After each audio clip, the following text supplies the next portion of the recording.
Dan sekarang ini kita lagi ada di program acara Sekolah Keluarga Balita. Tentunya ini akan menghadirkan narasumber yang sangat terpercaya dan tentunya sangat smart sekali karena beliau merupakan pakarnya. Memang sangat aktif ya. Beliau sebagai praktisi brain spotting juga, brain spotting terapi ya. Yang sekarang sedang populer ini sebagai salah satu terapi dari psikolog. Dan mau kita hubungi dulu aja Mbak Fitrianya sambil mengecek soundnya mungkin ya. Akan Hamal hubungi dulu. Halo. Tadi Hamal sudah buka ya. Assalamualaikum. Hamal buka lagi nih. Assalamualaikum warahmatullahi wabarakatuh. Selamat siang semua. Selamat siang menjelang sore tentunya. Buat Bapak Ibu semua yang sudah bergabung, terima kasih banyak. Tentunya pemateri kali ini barusan juga sudah dikenalin ya sebetulnya sama Hamal. Nah ini ada Mbak Fitriani Johairi MPSI. Tentunya beliau merupakan praktisi brain spotting terapi, seorang psikolog anak dan remaja. Nah topik kali ini berkaitan dengan pola asuh dan dukungan keluarga. Tapi Hamal juga mau ngasih tahu ya ke Bapak Ibu semua bahwa ini merupakan program kerjasama bersama PT Astra Internasional tentunya. Sekolah Keluarga Balita ini, topik kita kali ini sangat penting karena memang pola asuh dan dukungan keluarga ini sangat berpengaruh terhadap gizi anak juga ternyata ya. Teh ya begitu mungkin. Nah, sekarang Hamal langsung bakal buka pertanyaan dari Hamal dulu sebagai pembuka materi kali ini tentunya Teh. Hamal mau nanya Ya, nih Kak. mengenai tentunya faktor apa aja yang mendukung tumbuh kembang anak itu kan, selain tadi memang ini salah satu faktor, tapi sebenarnya ada faktor lain nggak sih yang mendukung tumbuh kembang anak itu sendiri? Oke. Saya tuh percaya ya, kalau setiap orang tua itu hebat lah gitu ya. Kalau kita bicara anak kan pasti bicara orang tua dulu nih. Bicara tumbuh kembang pasti ada bicara tentang orang tuanya juga gitu. Di saat kita memutuskan untuk memiliki anak begitu ya, dari mulai proses janin itu terbentuk di dalam rahim, tentu ada faktor-faktor yang mempengaruhinya. Nah, uh, tapi yakini dulu nih bahwa anak-anak yang sehat itu muncul dari orang tua yang hebat. Itu satu keyakinannya. Nah, terus orang tua hebat ini tahu bahwa ada dua faktor yang mempengaruhi tumbuh kembang anak. Apa aja faktornya? Ada faktor bawaan dan faktor lingkungan. Zaman dulu nih berdebat Hmm. para ahli, katanya bawaan anak itu pasti sama dengan orang tuanya begitu ya. Nah, kemudian ada juga ahli yang bilang enggak, anak itu seperti kertas putih gitu ya. Apa yang lingkungannya coretin, apa yang lingkungannya kasih, itulah yang terbentuk begitu. Dari dulu itu perdebatan antara enggak, ini tuh anak-anak itu pasti sama dengan orang tuanya, dan bahwa anak itu pasti gimana orang bentuk gitu. Nah, sampai pada akhirnya semakin berkembang kita tahu bahwa tumbuh kembang itu ternyata dipengaruhi oleh keduanya, baik Hmm. bawaan maupun lingkungan gitu. Jadi ada dua nih, faktor bawaan dan lingkungan, tapi turunannya itu amal yang banyak. Nanti yang perlu kita tahu dan kita tinjau sebenarnya Nah, faktor yang mempengaruhi bawaan itu apa, faktor lingkungan itu apa aja gitu.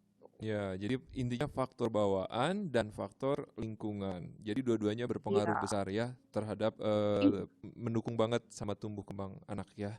Nah, mungkin nanti akan betul. dibahas lebih rinci berarti ya mengenai turunan-turunan dari faktor Iya. bawaan dan lingkungan itu sama Teteh ya.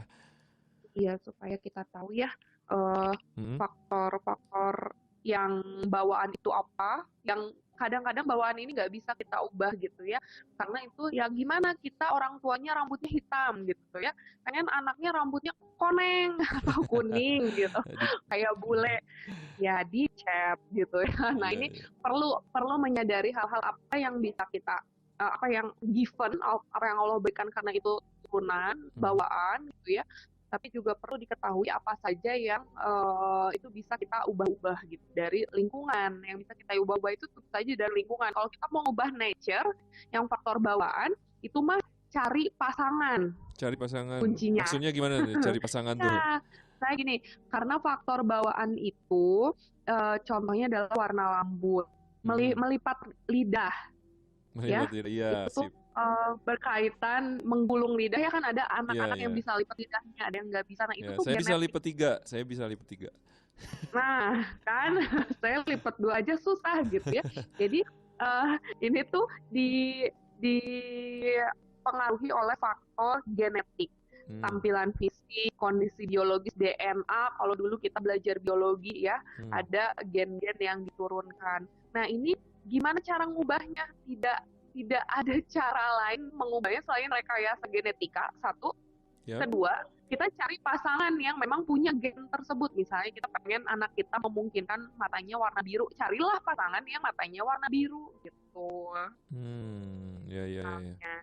Nah, tapi kemudian, jadi kalau misalnya kita sebagai individu gitu ya, matanya udah hitam nih ya, terus kita menikah dengan pasangan yang matanya hitam, ya jangan berharap kecuali ada ini ya, ada kelainan genetik, anak kita matanya misalnya kuning gitu atau matanya coklat gitu. Nah itu bawaan. Oh jadi ke bawahnya lagi bisa kalau mau anaknya bule berarti nikahnya sama bule gitulah istilahnya ya berarti ya. Iya, betul sekali. Ya, jadi itu kuncinya di kalau kita mau ngubah bawaan yang ada di diri kita nih, genetik diri kita, kuncinya adalah di pemilihan pasangan intinya gitu ya. Tapi tidak bisa diubah atas kuasa gitu.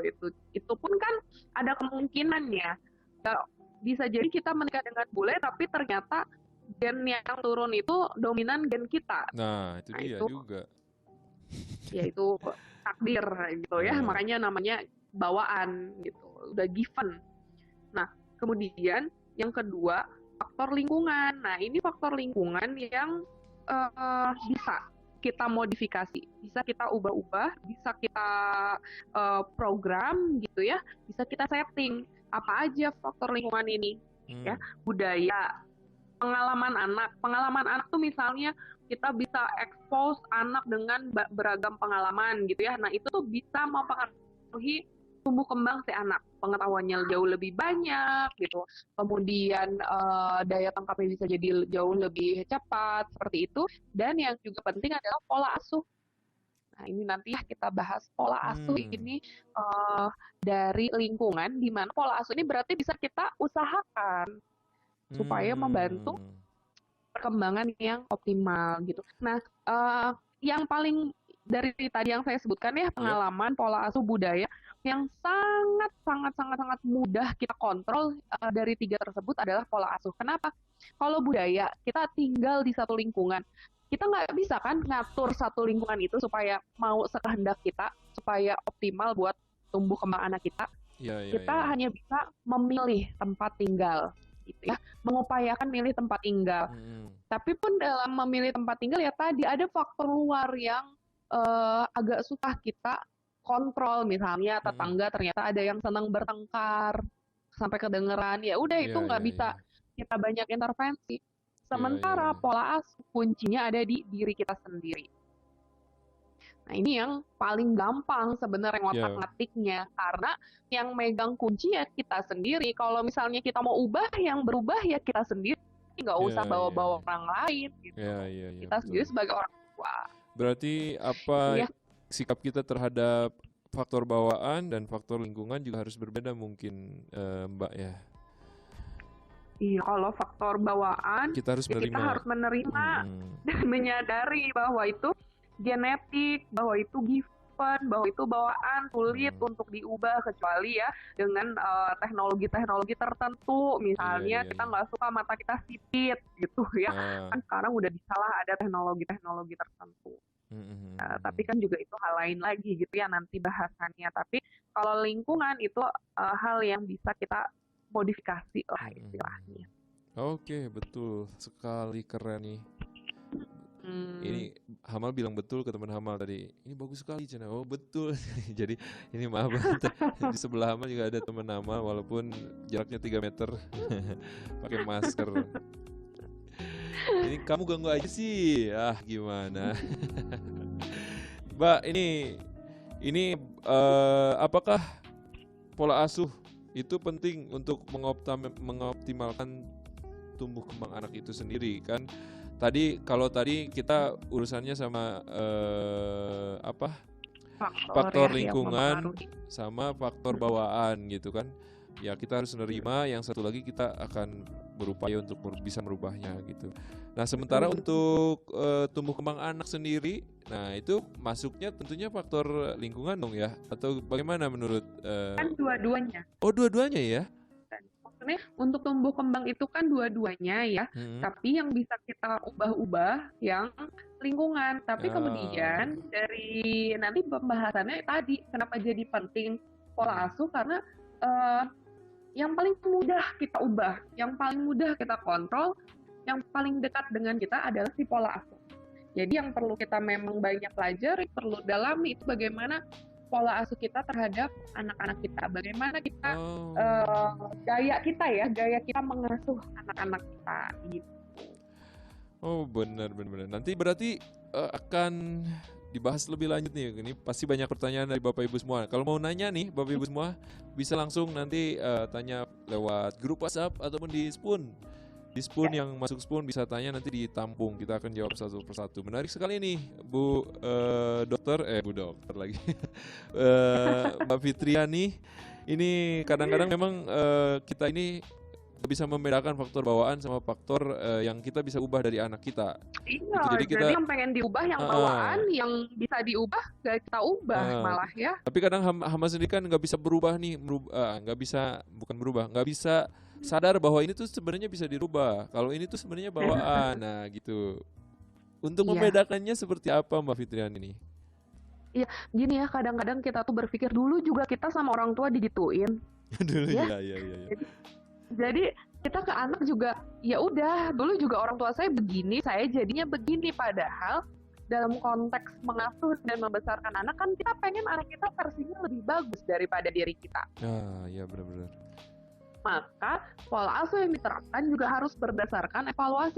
Kalau dulu orang tua kita ngasih seperti itu sama kita, enak nggak nih di diri kita? Kalau nggak enak ya jangan diterusin ke anak-anak Nah, begitu. justru harus jadi bahan evaluasi tadi, begitu ya. Betul. Tapi anyway, jenis pola asuh itu sebenarnya yang dikenal itu ada 4 jenis nih.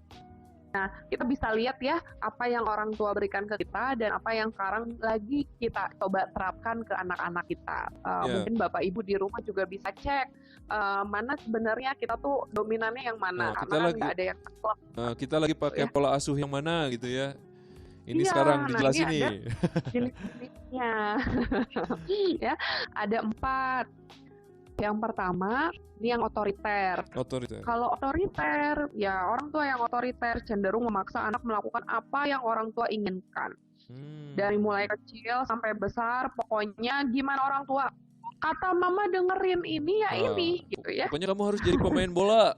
Nama kamu Kamu sama saya harus main namain bola. Jinadin Ya, Jiden. nggak boleh nggak Nggak masuk boleh ya. universitas ini gitu ya. Itu kalau udah besarnya tuh makin banyak trouble kalau dengan cara-cara seperti ini.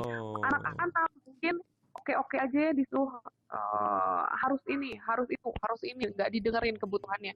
Tapi sebenarnya ada proses di dalam diri yang kurang nyaman dan kalau itu tidak diproses maka akan muncul nanti namanya trauma gitu. Trauma bakal muncul ya justru dari Panjang. pola asuh otoriter seperti ini ya. Dampak dari trauma Ya, sendiri memang seperti apa, Teh Fitriani? Dampaknya kalau dampak kalau apa? anak-anaknya ini Ah, mengalami trauma gitu. ya. Ya, ini kalau otoriter itu maksudnya ekstrim otoriter ya. Iya, iya, iya. Kadang-kadang kita perlu lah ke anak itu menggunakan otoritas kita sebagai Oh. orang tua. Tapi kalau yang ekstrim otoriter, benar-benar anak itu nggak punya hak untuk milih, nggak punya Hmm. hak untuk bersuara, nggak punya untuk ini ya, untuk em, memutuskan sesuatu dari kecil gitu ya. Mau misalnya sederhana gini mau lebaran deh, biasanya pada milih baju lebaran nih. Hmm. Iya, iya, iya, iya. anak kan umur 3 tahun, 4 tahun sudah punya keinginan. Ya. Hmm. Nah, kadang-kadang biar gampang, ya, keinginan orang tua aja dipaksain, gitu ya. Ini beli baju, ya bajunya yang ini aja, harus yang ini. Kalau nggak yang ini, nggak usah beli, gitu ya. Oh Perkara gitu ya. baju, Umur padahal 3 bukan 4 tahun sesuatu tuh yang udah punya keinginan itu ya, berarti udah bisa. udah Oh. usia 3 tahun itu sudah punya keinginan. Jadi kalau kita tidak ini dulu, sebenarnya bisa diakalin. Kalau kita tetap pengen bajunya yang ini karena keterbatasan satu dan lain hal, adakan dulu proses diskusi, dengar dulu keinginannya dan kita arahkan dengan baik. Jadi nggak langsung loh. Kalau otoriter itu kan langsung ya, seolah-olah tidak ada ruang gitu itu. Nanti kita bahas ya di jenis pola asuh yang lain. Nah, yang kedua jenis pola asuh permisif. Kalau permisif kebalikannya sama otoriter. Permisif ini cenderung mengikuti keinginan anak. Nggak ada ketegasan. Anak mau apa? Silahkan. Mangga. Ya udahlah gimana anaknya aja Pak. Dia mau yang ini. Usahain gitu ya. Orang tuanya habis-habisan. Nggak beli baju misalnya gitu ya. Buat diri sendiri. Demi baju anaknya. Keinginan anaknya gitu ya. Apa aja dipenuhi. Atau bisa jadi nih orang tua permisif ini gini tipenya. Ngomel, nggak boleh, tapi ujung-ujungnya boleh. Oh iya. Gitu. Tipe permisif tuh jadi tipikal yang pelin-pelan gitu ya mungkin ya, bahasa kasarnya itu ya. Apa? Seolah-olah pelin-pelan, tapi sebenarnya kuncinya tuh satu, permisif itu cenderung mengikuti keinginan anak, apapun keinginan anaknya. Oh iya. Permisif itu masuknya ya. Itu masuknya permisif. Okay. Kemudian ada yang ketiga, tipe yang abai. Abai itu menelantarkan gitu ya, neglected anaknya. Jadi saya pernah ada satu kasus nih ya, anaknya itu tipenya neglected, extreme neglected. Jadi si orang tua itu ya sudahlah anak dibiarkan di rumah, orang tuanya bekerja, ada bayinya, cuman anak itu ternyata nyontoh anjing peliharaannya di rumah ya. Waduh. Dia usia 3 tahun. Usia 4 tahun itu bicaranya belum lancar, dan cara makannya dengan kalau kita kan tangan nyamperin mulut ya. Kalau si anak ini karena terlalu sering melihat anjing peliharaannya dan sering bersama dengan anjing peliharaannya, cara makannya adalah si mulut nyamperin piring. Aduh. Gitu. Ini tipe yang extreme neglected. Gitu. Ekstrim abai gitu, ada seperti itu. Tapi kemudian ada juga tipe pola asuh yang keempat. Ini tipe pola asuh yang demokratis menghargai kepentingan anak, tapi juga dia orang tua yang menekankan pada kemampuan mengikuti aturan sosial. Jadi gini, tetap ada aturannya ya, apa yang harus diikuti, apa yang boleh diikuti, apa yang harus diikuti gitu ya, apa yang boleh negosiasi begitu ya, dan keinginan anak tetap didengarkan, ada saluran atas kebutuhan diri anak itu. Jadi demokrasi itu seperti terkadang kita juga kadang otoriter, kadang ini, tapi pada tempatnya lah gitu ya. Sepertinya begitu mungkin ya. Betul. Jadi demokratis ini menempatkan otoritas kita sebagai orang tua pada tempat yang tepat gitu ya. Permisi kita, rasa permisi kita terhadap sesuatu yang memang bisa dinegosiasikan itu jelas. Iya. Atau kadang kita juga mengabaikan sesuatu yang memang harus untuk mandirinya anak-anak gitu misalkan. Betul. Supaya anak tuh mandiri misalnya, gitu.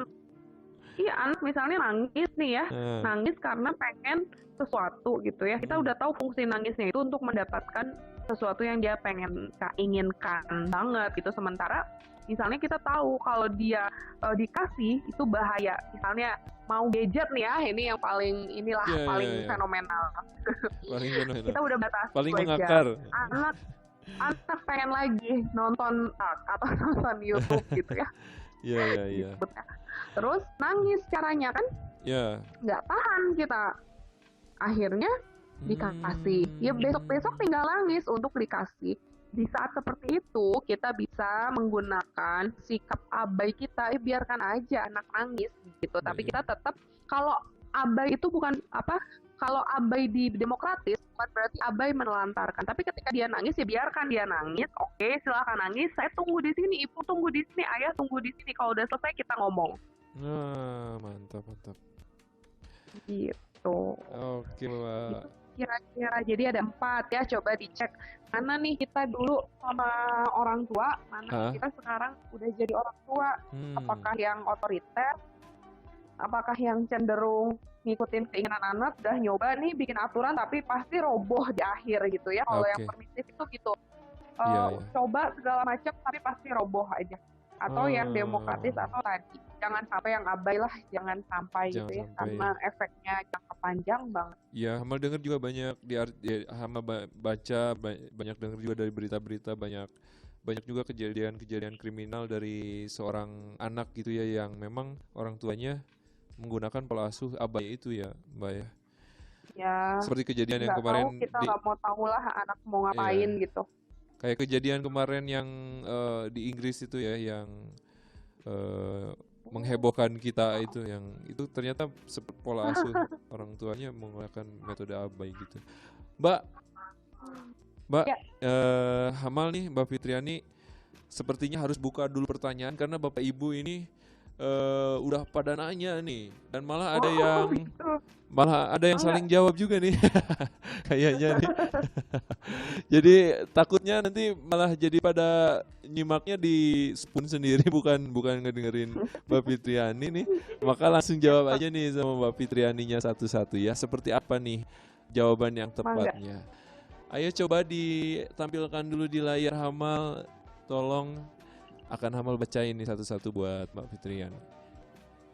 Nanti buat yang jawaban terbaik mungkin Mbak Fitriani sendiri juga bisa memilih dari salah satu penanya gitu ya yang terbaik untuk Oke, kita nah, pilih. Nah, ini karena ada door prize nih buat penanya. Mungkin itu salah satu penyemangat juga buat buat kita bertanya gitu ya. Awas nih, teman-teman kru jangan ada yang ikutan pura-pura nanya. Pertanyaannya udah ada di saya nih ya, pura-pura ikutan kalian. Nah, jangan ikutan. Nih, ada dari Bu Nur Lela. Ada lagunya tuh, ya. tapi nggak akan Hamal nyanyiin. Ini ada saya punya anak usia 3 tahun nih. Dia yang Mm-mm. dia anak yang super aktif. Sampai makan pun dia nggak mau sambil duduk, maunya sambil main sama temennya. Apa itu bagus buat pola asuh anak saya? Ah, gitu. Ya, ini pertanyaannya bagus atau enggak ya? Jawabannya antara bagus atau enggak berarti gitu ya. Tapi gini lah, kalau namanya perilaku makan sebenarnya itu mah terus pertama dilihat super aktif itu hyperaktif atau overaktif gitu itu berbeda. Kalau anak 3 tahun 4 tahun aktif itu sesuatu yang normal. Yang penting kita cek, diminta duduk sebentar gitu ya. 5 menit dia tahan. Terus saat bermain bukan melihat handphone, bermain-mainan atau bermain interaktif dengan kita, mereka juga bisa tahan lebih dari 5 menit. Itu oke. Nah, kalau memang rentang atensinya terlalu cepat berpindahnya, ganti-gantinya tuh 1 detik, 2 detik, 3 detik ditinggalin gitu ya, itu memang harus dikonsultasikan lebih lanjut. Mudah-mudahan masih yang uh, ini ya aktif dalam rentang yang normal. Pertama itu. Oh, begitu ya, Hmm. Mbak. Kalau anak 3 tahun, 4 tahun aktif itu justru bagus. Kalau nggak Justru aktif bagus itu ya. kita mesti, ya karena itu mereka saatnya manjat-manjat, main, temen Oh, gitu ya, gitu ya. main. Tapi kuncinya ada di peraturan kita. Makan ya makan sambil duduk. Nah ini juga jadi kebiasaan sama kalau kita bicara tentang tadi Bu Hmm, siapa? Bu Nur Lela Bu ya Nur Bu ya. Lela, iya. Lela, kalau kalau bicara tentang kebiasaan makan, cek dulu kebiasaan makannya memang dibiasakan duduk di kursi, makan tidak sambil ngapa-ngapain, atau memang dari dulunya terbiasa disuapin sambil lari-lari Hmm, gitu. Ini saya juga PR banget anak-anak 3 tahun, anak saya kan 3 4 hampir 4 tahun gitu ya. Tapi memang tipenya seperti itu. Tapi alhamdulillah dengan diingatkan berkali-kali bahwa makan sambil duduk ya bisa sebenarnya. Jadi dicoba dulu, didisiplinkan waktu makan, makan dan makannya bareng-bareng. iya, iya, iya. orang tuanya juga makan gitu, dicoba dulu. Jadi kalau nanti makannya sambil lari-lari sebenarnya mempengaruhi asupan gizinya sih gitu. Nanti ya kita bahas di belakang Hamal. Insya Allah kita bahas lagi lah lebih lanjut. Tapi kalau pertanyaannya baik atau enggak, tentu saja makan yang baik dan sehat itu adalah makan sambil duduk, selesaikan aktivitas makan saat makan, setelah itu baru boleh main. Nah, ada pertanyaan lagi nih dari Nurlela nih. Tadi udah kejawab ya Mbak Nurlela ya. Oh, masih ada pertanyaannya ternyata Mbak Nurlela ini nanya lagi. Iya. Nomor 2. Jadi dia ngasih 3 pertanyaan. Hama langsung bacain dua-duanya aja ya Mbak ya, biar sekalian ya. Boleh. Yeah. Pertanyaan kedua, saya membiarkan anak menangis jikalau dia ingin membeli mainan yang menurut saya terlalu mahal buat saya. Ditambah udah banyak mainan yang dia punya gitu.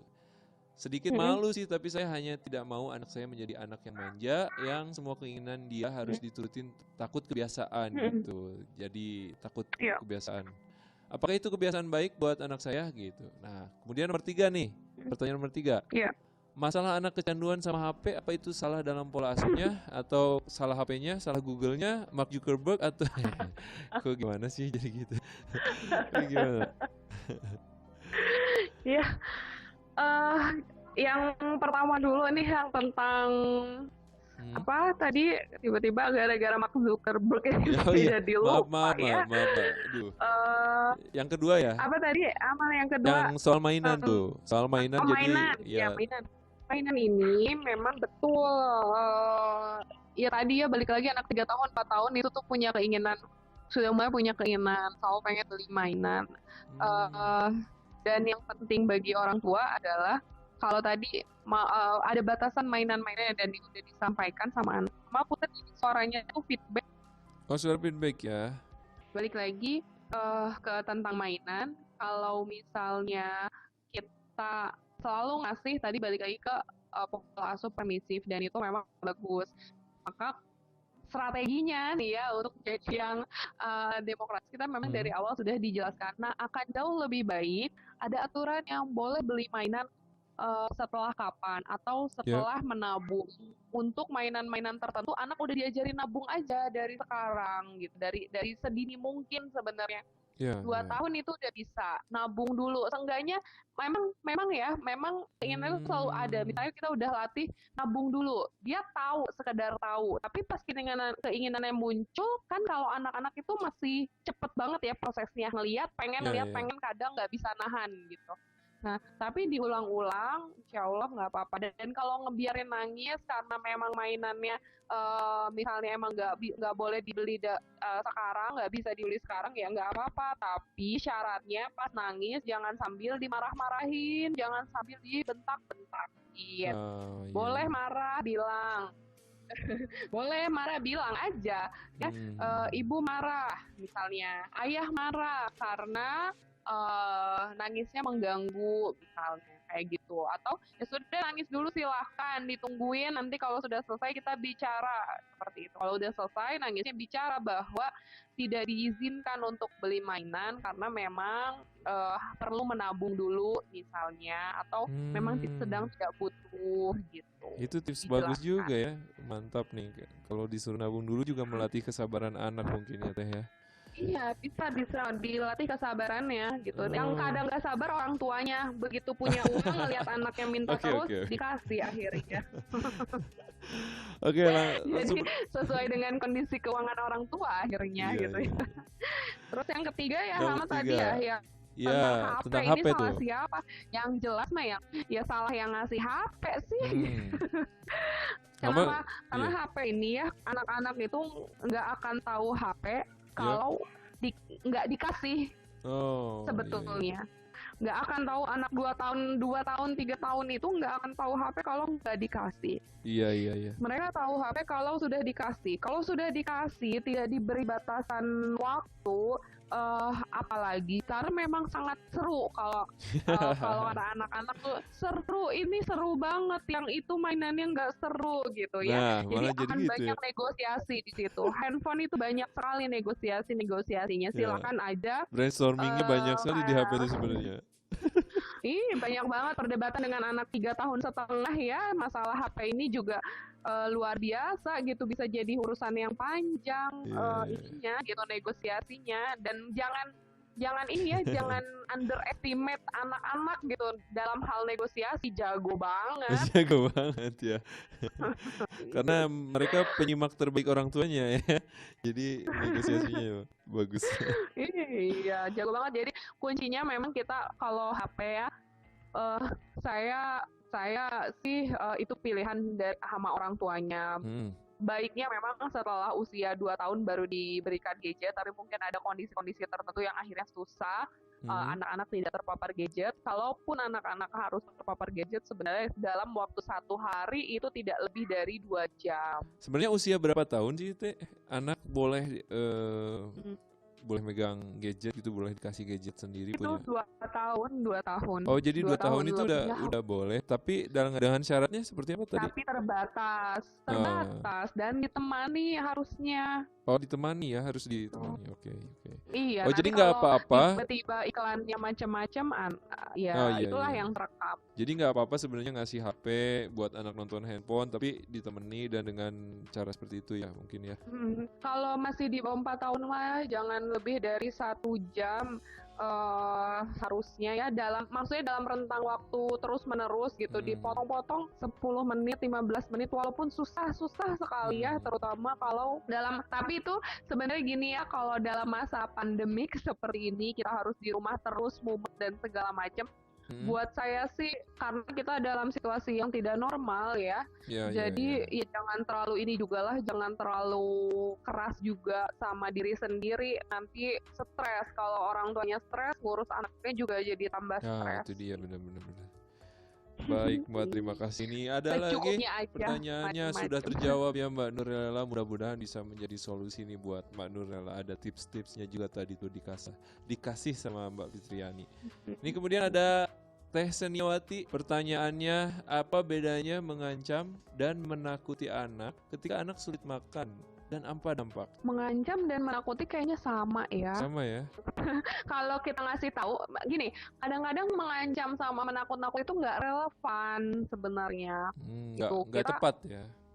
Oh, kalau nggak makan nanti ditangkap polisi, nggak nyambung kan gitu ya. Iya sih. Jadi membuat anak itu logika berpikirnya nanti putus-putus gitu, nanti Iya, iya. nggak baik juga. Kita Iya, bisa iya. jelaskan kalau nggak makan nanti nggak bertenaga, nggak bisa main yang lain. Nggak Oh, iya, makan iya. nanti tulangnya kelihatan gitu ya. Hmm, Gak makan tulangnya tulang-tulang kelihatan. kan, iya nanti tulang-tulangnya kelihatan di dada tuh kan, Oh, iya, iya. keluar gitu, makanya harus makan yang banyak gitu. Iya, gitu dia aja. Ya memang agak ini challenging kalau misalnya anak makannya nggak terlalu banyak, nggak apa-apa, tapi waktunya diseringin, Iya. bisa seperti itu. Karena prinsipnya gini, makan itu ya semua anak harusnya pasti makan. Semua anak harusnya Tugas pasti kita makan. adalah memastikan, ya kalau udah lapar pasti minta, cuman kan penting ngelatih. Nah ini emang PR-nya harusnya dari saat 6 bulan. Anak 6 bulan kan mulai kenal makanan. Nah itu pola-pola makan harusnya sudah dilatih, dan kebiasaan-kebiasaan makan perlu dilatih sedini mungkin, biar sudah usia 3 tahun, 4 tahun itu nggak terlalu sulit. Tapi untuk ada anak-anak tertentu juga yang kemudian setelah tahu main gitu ya, jadi ke distraksi. Makanya tugas kita mengingatkan waktunya makan tetap makan. Rutinitas itu kunci untuk anak-anak, untuk semua anak usia 2 sampai 4 tahun. Kunci banget gitu. Nah berarti buat yang bapak ibunya kerja mungkin dibagi waktunya mungkin ya untuk bisa perhatian seperti itu ya. Betul, harus itu. Kalau Kerjasama, kenapa kerja tim. rutinitas jadi penting, anak tuh bisa memprediksi sebentar lagi waktunya apa, nanti ini harusnya makan, jadi udah terbiasa gitu badannya, dan metabolismenya juga pasti jam segitu lapar, otaknya tuh alarm gitu. Karena udah rutinitas tadi ya. Yes. Nah ini Iya, pertanyaannya ada dua, Mbak Sen itu nanya satu lagi ya. Ada pola asuh yang bersifat otoriter kepada anak. Pola asuh yang bersifat otoriter kepada anak akan membuat anak merasa tertekan. Apakah orang tua yang bersifat seperti itu akan baik untuk tumbuh kembang anak? Nah, tadi sudah dipaparkan juga sebetulnya ya. Tadi sudah bahwa dipaparkan yang ya, paling tepat yang adalah demokrasi otoriter kan. itu. Iya betul, yang ideal ya sejauh ini yang diyakini baik untuk anak-anak adalah untuk tumbuh kembang anak adalah pola asuh yang demokratis. Karena ekstrim otoriter juga tadi bisa jadi Hmm. salah satu dampaknya adalah memunculkan trauma pengasuhan Iya, iya, iya, gitu. iya. Oke. Oh Kemudian ternyata ternyata pengasuhan juga ya itu tadi ya kadang-kadang kita nggak sadar menurunkan pola pengasuhan tersebut ke anak kita. iya betul. Kadang begitu tuh. Saya juga begitu tuh kadang. Kadang itu menjadi hal yang biasa kan mungkin jadi ketika ke anak pun itu menjadi hal Kerekam yang tidak biasa. sadar. Nah, apakah itu juga salah satu unsur dari traumatik atau gimana? Iya betul, itu Oh, trauma pengasuhan. trauma Jadi pengasuhan. kalau anak kita saat ini merekam kita yang seperti ini, ada Hmm. kemungkinan besar itu yang mungkin nanti akan dia lakukan ke anaknya Oh, gitu. jadi dari mulai sekarang harus kita sadari dulu ya mana yang memang itu Ya, kita tuh lagi trauma atau yang penting sadarnya dulu aja mungkin ya, Teh iya, ya. yang penting sadarnya dulu gitu. Masalah, udah kok susah banget memperbaiki, udah gampang gitu, gampang maksudnya. eh, kita sadari, kita terima bahwa itu bagian dari diri kita. Kita coba, kalau kita gagal, bangun lagi, perbaiki lagi kan prinsipnya salah Ya, itu bisa mantap. diperbaiki gitu. Kecuali sampai menghilangkan nyawa anak gitu ya kan. Dalam prinsip pola asuh sih pasti ada trial Hmm. error, pasti kita gagal, coba Oh lagi iya iya. Jangan gitu. menghakimi diri bahwa kita ini bakalan selalu menjadi yang paling Nah, bersalah juga ya, Mbak ya. iya, karena kan tadi setiap orang tua mah pas insya Allah dibekali kehebatan tertentu lah Hmm. sama Allah gitu ya. Mantap, Makanya mantap. dia pantas dan dia dimampukan gitu. Nah, ini ada pertanyaan lagi dari kos yang nomornya 0149 paling akhirnya. Ini saya punya dua orang anak. Yang pertama umur 13 tahun, yang kedua umur 6 tahun. Mm-mm. Bagaimana Ya. cara pola asuh dan bagaimana cara kasih tahu untuk kedua anak saya tersebut, sedangkan menu dan porsi makan mereka sangat beda kan gitu kan. Menu dan porsi makannya beda 6 dan 13. 13 tahun, ya. Biasanya kalau menu itu dibiasakan makan apa yang ada di meja aja dari kecil gitu. Cuman mungkin ya ini ada masalah makan ya bisa jadi sehingga milih-milih makanan jadi nggak bisa sama nih menunya gitu kan. Nah, apakah milih-milih makanan Eh, itu berasal dari pola asuh juga atau bagaimana? Pembiasaan Pembiasaan. betul pola asuh yang kalau dari penelitiannya salah satunya pola asuh yang pressure atau restricted apa ya yang membatasi makanan dari zaman kecilnya membuat anak biasanya milih-milih gitu. Bentar, Atau membatasi kitanya makanan itu gimana maksudnya? Membatasi makanan itu? membatasi jenis makanan. Oh, membatasi jenis makanan. Oh, kayak misalkan Hamal Ya, mah nggak suka sayur misalkan gitu atau Hamal iya, mah nggak ya suka. udah nggak usah dikasih gitu ya. Kalau ada yang nggak suka Oh, sayur, udah nggak kita kasih. Anaknya juga cuma suka ini gitu ya. Aja dikasih itu aja sama kita juga ngikutin anaknya yang suka. Padahal di usia 6 bulan sampai 1 tahun itu kesempatan emas banget tuh buat orang tua untuk mengenalkan varian jenis makanan. oh iya Semua iya rasa iya. kenalin aja dulu. Semua rasa Walaupun kenalin itu Wes. dilepeh, coba lagi dengan menu Hmm. yang berbeda. Ya, trial error ya. Semakin kita tarik menu yang gak dia suka, makin dia nanti mengembangkan pemikiran tertentu, makin besar usianya, makin dia tahu bahwa saya nggak suka ini. Kalau udah gede ya, Nah, udah ya. 6 tahun, dia akan bilang saya nggak suka ati misalnya ya, Tapi ini itu penting akan misalkan. tetap. Ah iya Dia iya nggak iya. akan peduli itu penting atau enggak. Yang penting di kepalanya adalah saya nggak suka ati. Nyobain aja pasti nggak Oh. mau. Sementara anak-anak 6 bulan sampai 1 tahun dicobain ini sebenarnya dimakan-makan aja kan Jadi gitu. menebarkan Kalau nggak kebencian terhadap jenis makanan tertentu ya. dan kuncinya juga ada di orang tua. Kalau Iya iya. orang tua menunjukkan model dia milih-milih, dia menunya maunya beda-beda, ya susah Oh iya gitu iya ya iya. karena anak akan sangat menyontoh orang tuanya. Iya iya. Baik, ini ada pertanyaan lanjutan lagi mungkin ya. Tadi sudah terjawab tuh berarti ya. Masalah menu dan porsi, Mbak ya. Kemudian ada Hmm. Ibu Marno nih. Mbak, ada pertanyaannya sampai 4 nih. Satu lagi Oh, jadi Pancasila ini. Mbak, ada anak yang susah makan, akhirnya ibu menyuapi sambil jalan. Bagaimana itu? apakah salah ini pakai F soalnya. Apakah salah pola asuh Mbak? Mbak ada nanti sebenarnya. Sebisa mungkin acara makan dibiasakan makan di meja kursi itu untuk memudahkan kita supaya nanti kan susah ngejar-ngejar anak 5 tahun 6 tahun sambil main kan nantinya gitu, maka dari kecil dibiasakan duduk Hmm, di satu tempat sambil makan, mau makannya disuapin iya atau iya. mau kita makan sendiri itu nggak masalah, tapi yang jelas eh, duduk di meja makan mengondisikan bahwa waktu makan adalah duduk, nggak di meja makan pun di lantai gitu ya, tapi duduk lah gitu saat makan itu, acaranya adalah makan, kegiatannya adalah makan gitu. Itu jadi hal yang penting. Kalau sambil jalan-jalan waktu bayi beberapa beberapa mungkin, tapi ini nggak saklek ya, yang ini salah, yang itu benar gitu, nggak. Iya Karena kan iya. ada anak-anak tertentu yang memang benar-benar susah tuh bayinya gitu ya. Kadang ini emosional nantinya. Jadi gini, lingkarannya lingkaran emosional. Hmm, Bayinya rewel, ibunya kesel gitu ya, atau iya iya iya. pengasuhnya kesel, ujung-ujungnya nggak makan.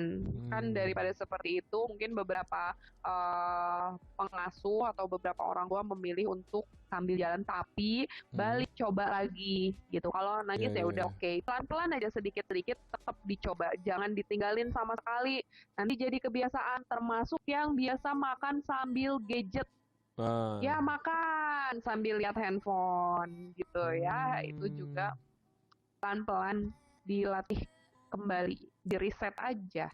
Kalau makan sambil Gitu. nonton TV tuh biasanya juga ada tuh selain gadget.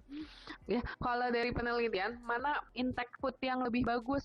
Makan sambil nonton TV atau makan sambil makan kita menyadari kita lagi ngunyah, makanan masuk gitu ya. Heeh. Ternyata yang lebih baik hasilnya adalah penyerapan tubuh yang jauh lebih baik adalah ketika kita makan itu ya makan, nggak sambil Oh. nonton, karena pikiran kita juga akan fokus kan merasakan makanan ya. Jadi kalau zaman sekarang mah kalau kita sering dengar Mhm. mindfulness gitu ya. Jadi makan Mindfulness, juga yes, harus betul. dengan penuh kesadaran Mhm. gitu. Jadi kita beraktivitas apapun juga jadi sudah terbiasa dengan konsentrasi yang penuh terhadap Iya, kegiatan itu ya. ya. Jadi kita Wis, keren biasa sekali. maintain konsentrasi, efeknya ya, ini efek jangka panjang sekali, selain tadi metabolisme ternyata lebih lancar kalau kita Hmm. makan dengan penuh kesadaran. Efek jangka panjangnya adalah kita terbiasa melakukan sesuatu dengan efektif dan efisien karena Iya, kita iya, iya. udah bisa nih, ya udah ini ngerjain ini dulu selesai baru. Oh, iya, iya, iya. Luar biasa ya. Udah terjawab mungkin ya, Bu Marno ya. Tuh, tadi barusan ada 4 pertanyaan lagi, mungkin dipilih sama Amal, dipilih salah satunya aja atau semuanya dibacain aja, Pak Manajer nih. Bacain semuanya ya. Ada anak yang sampai besar makan dengan tangan kiri tuh. Wes, ini kayak pemain bulu tangkis dari China dulu ya, pakai tangan kiri ya main bulu tangkisnya. Itu termasuk salah satu pola asuh keturunan atau keturunan nggak? Bagaimana Mm-mm. dengan anak yang lama Ya, lama jadi diemut tuh maksudnya apa ya? Makanya makannya makannya lama lama nggak diemut. diinyak. Itu mengatasinya gimana Mbak? Ada solusi nggak tuh? Ya, kalau yang kidal ya, karena kita mempercayai, terutama yang muslim, mungkin ya, mempercayai bahwa makan yang baik itu dan disunahkan itu menggunakan tangan kanan. eh Mm-mm. saya selalu menyampaikan diupayakan saja kalau makan dengan tangan kanan. Kalau aktivitas lain tidak apa-apa menggunakan tangan kiri. Salah satu cara yang bisa disampaikan adalah kalau menggunakan tangan kiri biasanya dipakai untuk bersih-bersih setelah buang air besar, masa digunakan untuk makan gitu ya. Salah satunya diingatkan kembali hal itu. Kalau memang anaknya anaknya sangat religius, bisa Mm. diiming-imingi gitu ya, bahwa Allah lebih sayang Oh iya anak-anak yang iya makan iya. pakai tangan kanan. Walaupun tadi kekuatan otot tangan itu ya tadi ada yang dikaruniai di sebelah kanan, ada juga beberapa yang dikaruniai di sebelah kiri. Iya iya iya. Nah, cuman kalau bersangkutan dengan keyakinan, ya, ini tantangannya. Kalau aktivitas lain tidak apa-apa, di tangan kiri. Tapi kalau kalau makan dilatih saja seberapapun Ya. mampunya. Mungkin suapannya agak berantakan, nggak apa-apa. Nah, yang mendatangkan trauma dan anak jadi nggak mau nyoba lagi adalah, karena kebetulan anak saya tuh kidal ya, Kebetulan sekali ya. dan sempat iya dan sempat tidak mau megang pensil karena semua orang memaksa dia menggunakan menulis itu atau menggunakan pensil itu di sebelah kanan. Bayangkan kalau ini terjadi sama makan, gitu.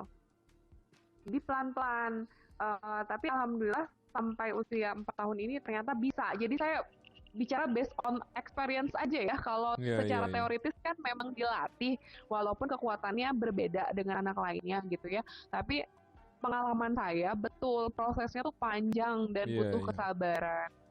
Jadi kadang-kadang tuh berantakan gitu ya makannya, nggak begitu rapih lah kalau pakai tangan kanan, dia lebih rapih kalau makan pakai tangan kiri. Tapi karena tujuan kita adalah mengenalkan tujuan saya gitu ya, setidaknya tujuan saya adalah memperkenalkan bahwa makan yang lebih disukai oleh Allah itu adalah makan pakai tangan kanan, maka itu tidak apa-apa walaupun berantakan, itu adalah yang baik Iya, iya. gitu. Cuma kan PR ya, abis makannya berantakan Iya, iya, iya, iya.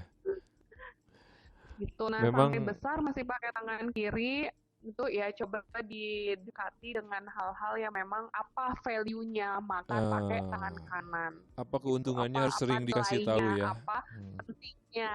Iya betul. Karena kan kalau udah berkaitan dengan ya tadi kekuatannya di tangan kiri, jadinya memang agak susah. Tapi kalau kita kasih dia secara pikirannya dulu gitu ya, disadarkan bahwa ini keuntungan pakai tangan kanan tuh lebih sekadar dari apa ya, beyond our world gitu, di luar kepentingan dunia nih kan gitu kan. Mungkin ada motivasi untuk berupaya walaupun itu susah, dan lebih penting berusaha kan, sebaik-baiknya berusaha daripada tidak sama sekali gitu. Dan apapun usaha si anak nanti ya kita hargai. Iya, iya, iya. Dan kalau ke anak itu jangan yang berat-berat juga ya ngasih taunya mungkin ya Mbak ya. Misalkan kamu jangan pakai tangan kanan, Iya. kalau tangan kanan itu pro pemerintah, kalau tangan kiri anti pemerintah gitu. Kan itu berat, terlalu berat. Lagi gitu ya. Itu anak nggak ngerti apa maksudnya. Nggak jadi makannya. Nanti malah baca koran anaknya. Nah, ini ada pertanyaan dari Mbak Marni, Ibu Marno, yang saya juga sebenarnya pengen nanyain ini. Bagaimana sebaiknya untuk memantau gizi anak yang orang tua suami istrinya bekerja, sedangkan yang mengasuh nenek atau pembantunya Mbak nih. Karena kan juga kadang memang ada yang orang tuanya bekerja dua-duanya nih. Tapi Hama juga ada yang ngasih tahu tuh bahwa memang kalau diasuh sama nenek itu katanya bahasanya bakal jadi bagus. Jadi ngomongnya itu bakal lebih santun gitu karena anak itu jadi terbiasa dengan ngomong santun. Apakah benar juga atau enggak tuh Teh kalau kayak gitu?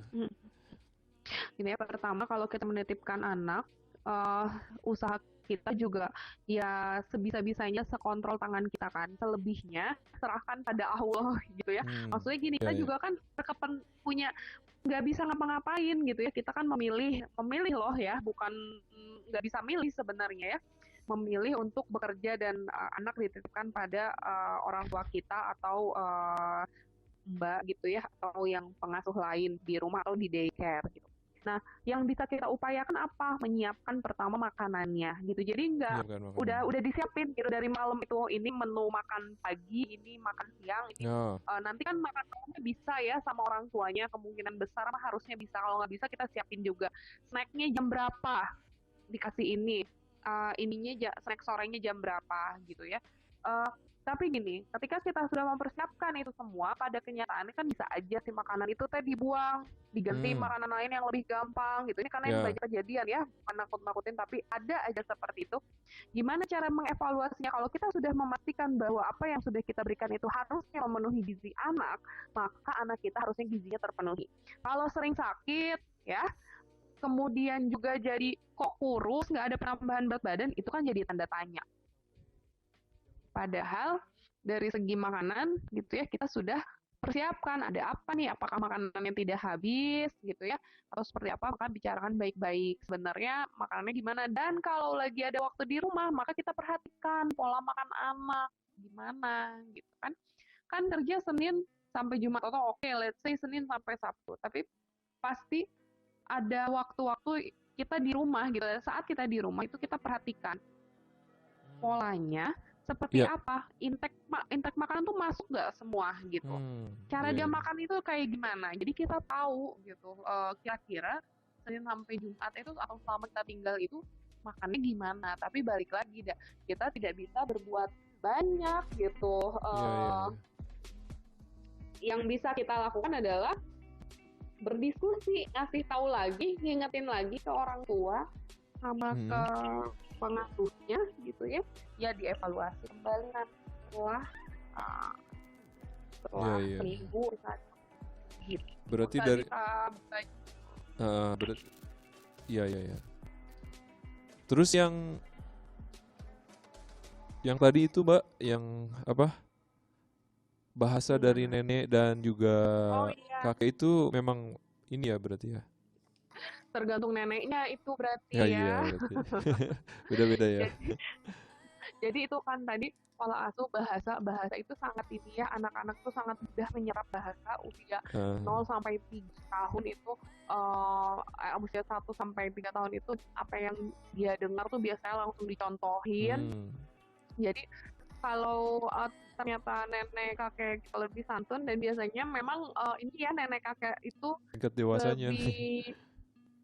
lebih halus ke Iya, anak-anak iya. itu daripada orang tuanya gitu karena mereka Ya, biasanya saya itu hampir ke semua ya teman-teman saya sering ngomong tuh sama kayak di film-film luar negeri ada yang bilang gitu juga. Bahwa orang tua kita itu orang tua terburuk buat kita, sementara kakek nenek itu adalah kakek nenek terbaik buat kita. Semuanya merasakan begitu. jadi Sering, bayangin iya, ya kalau sampai ternyata anak kita bahasanya lebih baik iya, ketika iya, tinggal iya, sama nenek kakek berarti kita bahasanya sejauh ini gimana gitu kan kalau iya, lebih iya, iya, baik pas sama nenek kakek aja ukuran janjian kalau kita ngomong sama anak bawaannya ngomel-ngomel aja marah-marah aja iya, gitu sih ya bener sih. lalu Ya, ketahuan deh sama Bu Dokter. sama Bu Fitriani. Nah, ini Hama mau ngingetin buat semua Bapak Ibu yang mendengarkan. Kayaknya ini karena saking banyaknya pertanyaan nih Teh.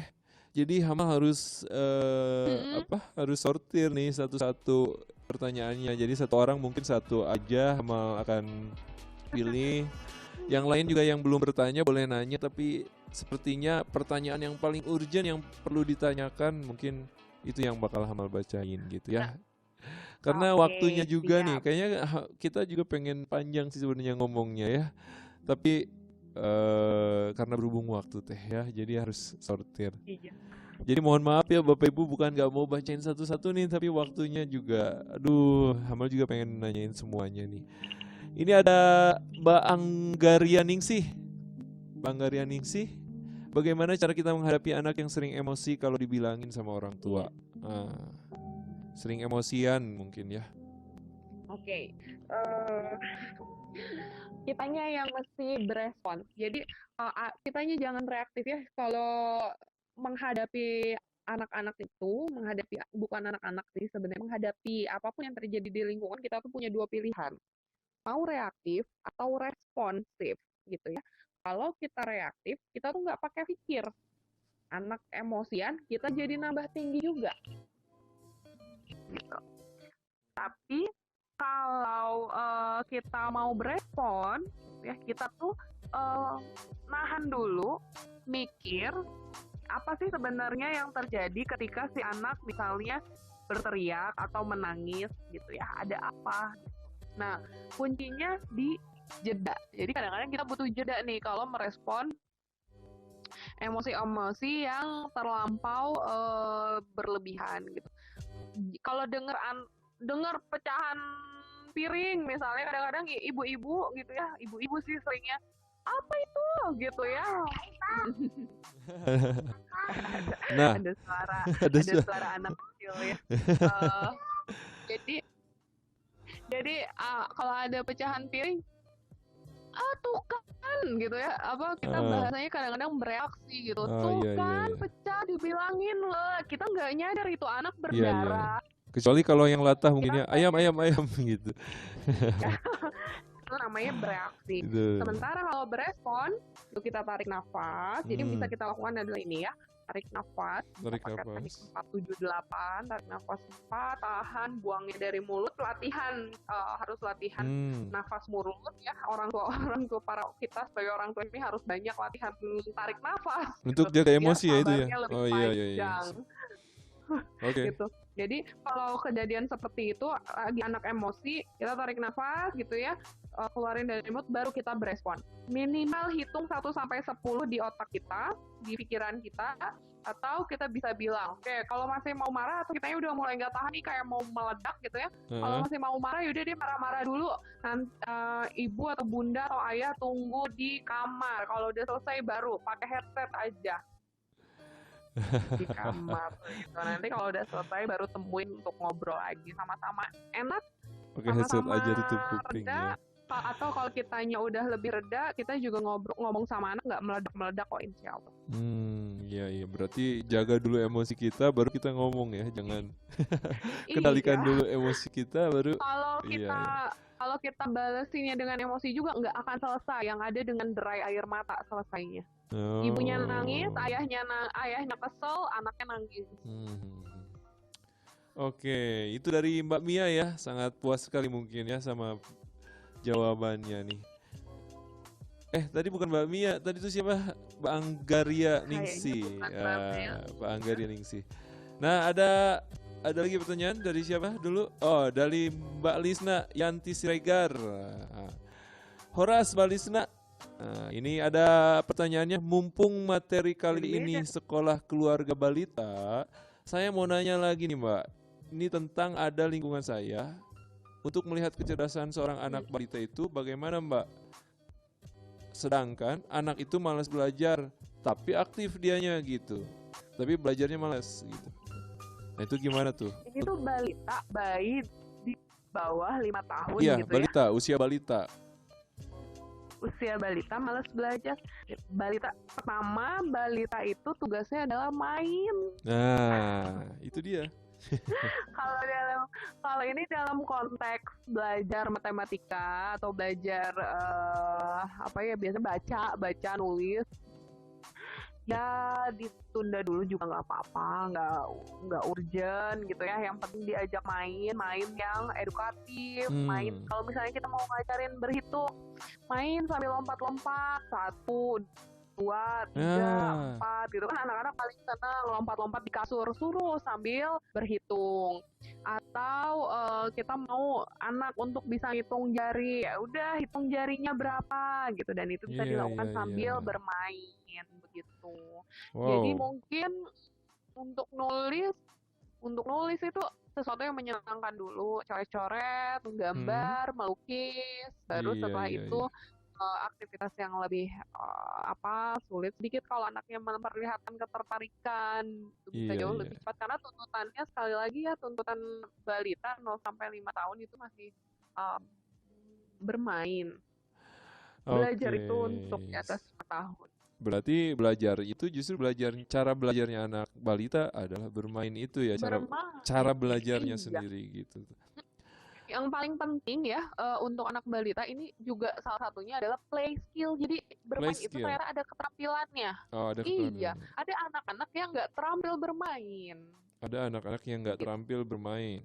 Dan itu harus belajar untuk supaya terampil atau diajarkan, dilatih. Jadi kalau anak nggak pernah diajak main,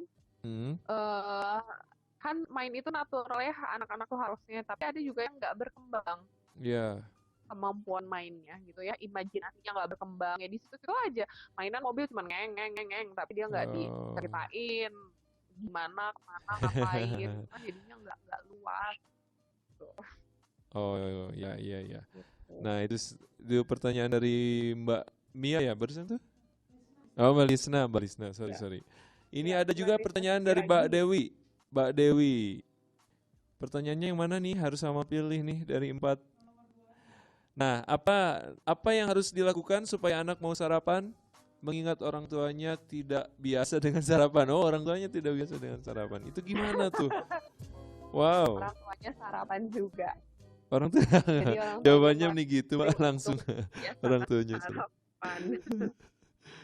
Orang tuanya jadi harus tetap Iya, sarapan juga ya, mau nggak mau ya, suka bareng-bareng tidak ya suka. sarapan dan sarapan itu kan tidak harus nasi begitu. Jadi Hmm, apa aja mulai dari hal-hal yang memang disukai untuk makan misalnya ya udah sarapannya minum susu atau makan telur rebus gitu ya. Udah it's okay. oh gitu ya. Jadi apapun menu makanannya, yang penting harus mencontoh anaknya bahwa kita juga sarapan. Maka anak juga bisa ikut sarapan gitu ya, merekam itu tadi seperti kata Mbak Fitriani ya. Ya, Nah ini mungkin ada pertanyaan lain sarapan. dari Suni, dari Mbak Suni.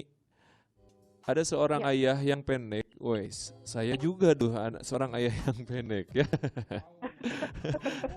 Tapi anaknya, tapi anaknya ada yang pendek dan ada yang tinggi. Wes, apakah itu faktor keturunan? Nah, eh ya, luar biasa nih ya pertanyaannya luar biasa. gitu. Mm-mm. Ibunya gimana? Pertama itu gitu ya. Mm-mm. Kalau karena ternyata kalau tinggi badan itu bisa disusul dengan kecukupan gizi. Dengan kecukupan Barangkali gizi. barangkali barangkali dulu orang tuanya juga ya nggak apa ya, bukan nggak cukup gizinya, mungkin belum Belum optimal. optimal. Kalau misalnya dioptimalkan mungkin bisa lebih ini. Terus kedua, Iya, iya, iya. olahraga. Siapa Olahraga. tahu siapa tahu yang anak satu lebih senang olahraga gitu ya, sehingga Hmm. pertumbuhan tulangnya jauh lebih cepat. Anak yang satu lagi nggak terlalu suka olahraga gitu. Kemudian kecukupan kalsium untuk pertumbuhan tulang itu sendiri gitu. Ini juga perlu diperhatikan. Biasanya yang kalsiumnya lebih baik, asupan kalsiumnya lebih baik, dia bisa lebih tinggi dari ini ya, daripada orang tuanya misalnya. Itu bisa Ya, jadi ya, gitu. begitu Jadi ya. memang ada perbedaan-perbedaan, tapi cek dulu ya, itu kan yang diceritain ayahnya. Jangan-jangan ibunya emang Eh, tinggi. Nah, itu dia. Jangan-jangan memang ibunya tinggi karena kan genetiknya dari keduanya ya. Bisa aja anaknya yang Iya, kan satu nggak dari turunan bapaknya gender. aja. Iya, iya. Gitu. Kalau ibunya tinggi, ya tinggi untuk ukuran perempuan mungkin ya. Itu bisa juga anaknya jadi Iya, tinggi ya dan mungkin. pastikan ibunya sama ya. Hmm, hmm, hmm. Oke, Pastikan ibunya sama. Kalau beda, kalau beda mungkin ya gennya juga beda mungkin lagi. Mbak Suni ini pengen anaknya ikut daftar jadi TNI mungkin ya. Jadi pengen tinggi. Itu tapi tadi juga bisa selain dari asupan gizi bisa dari olahraga juga. Berarti kayak renang, basket Bisa, gitu, bisa diupayakan. taekwondo. Betul. Ini biasanya diupayakannya tinggi badan itu kan dari kecil, Hmm, kecukupan kalsium. Nanti, nah pertumbuhan tinggi badan ini hmm. akan sangat cepat sekali saat anak-anak remaja nih, terutama pas masa masuk pubertas. Itu Iya, kan iya, iya. cepat banget. Jadi pas di situ kalau yang senang olahraga yang memang renang, basket itu biasanya tambah tingginya jauh lebih cepat juga. Iya, iya, iya. Asal jangan ditarik-tarik ya di batok gitu kayak temen amal. Ya, Kalau ditarik di nanti batok bukan nanti tinggi tapi bukan tinggi. patah-patah. Iya. Bukan tinggi tapi lehernya nanti jadi panjang. Oke, kemudian ada pertanyaan dari Basyari Listiorini nih. Oh, dari Rera Lupiani. Syahrini, Mbak Dari Syahrini. bukan Basyari Listiorini. Bagaimana bila pola asuh ibu berbeda dengan pola Oh asuh iya. ayah terhadap anak? Oh, jadi harus gimana tuh kalau beda Ah, dua-duanya? ya. Gini, namanya pola asuh orang tua itu ibu dan ayah. Bener ayah. Iya, orang tua Jadi, ibu nah, iya.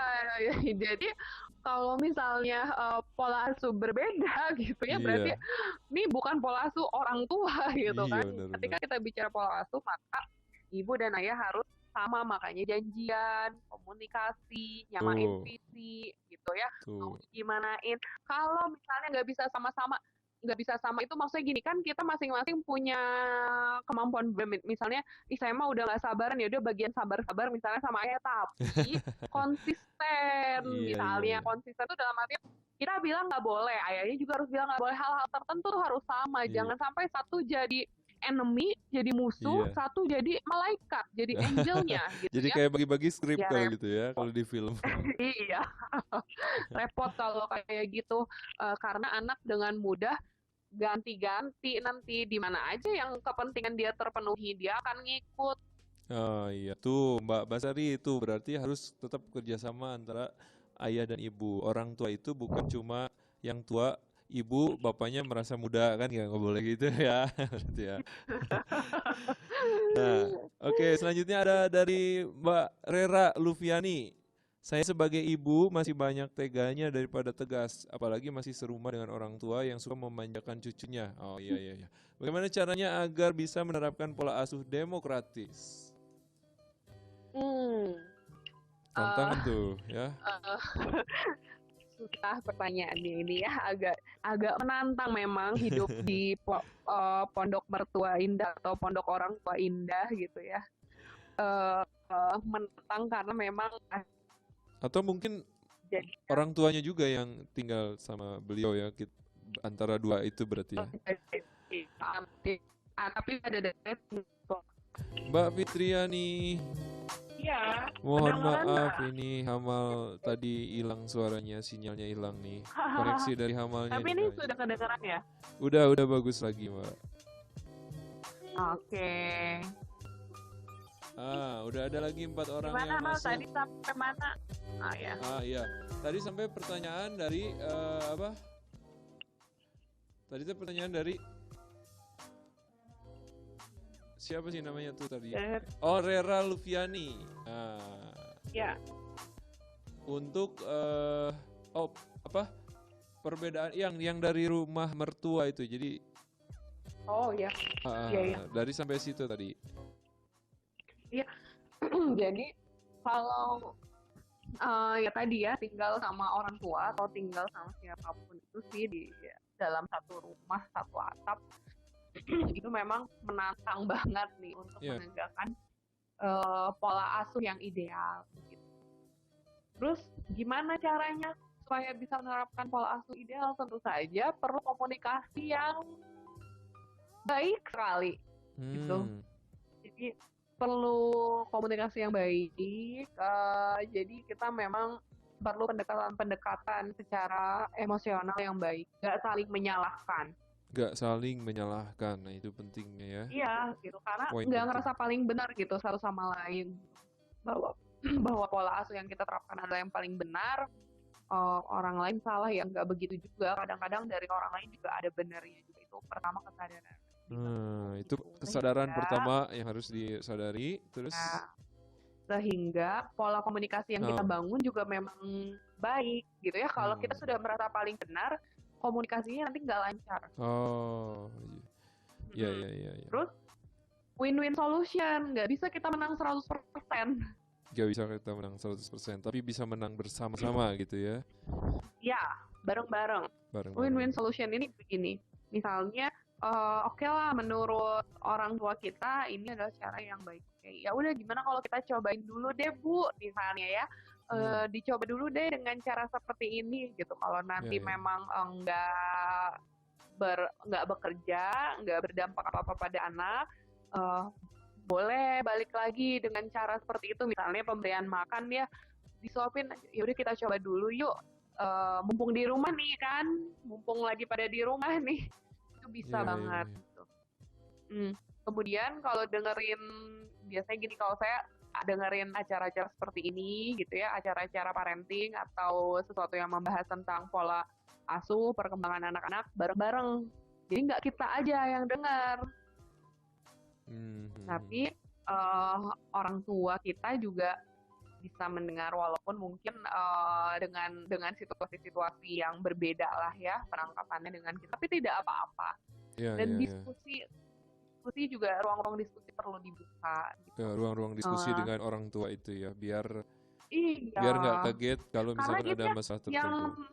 Iya, namanya orang tua ya pasti kan lebih berpengalaman dari kita, Ah, iya. insting keorangtuaannya tuh lebih jalan Lebih jalan. sebenarnya Iya, gitu. iya. Walaupun insting ibu ya itu juga kuat gitu, tapi sebagai percayalah gitu kalau orang tua kita juga tidak mau membahayakan cucunya. Lucunya, iya betul.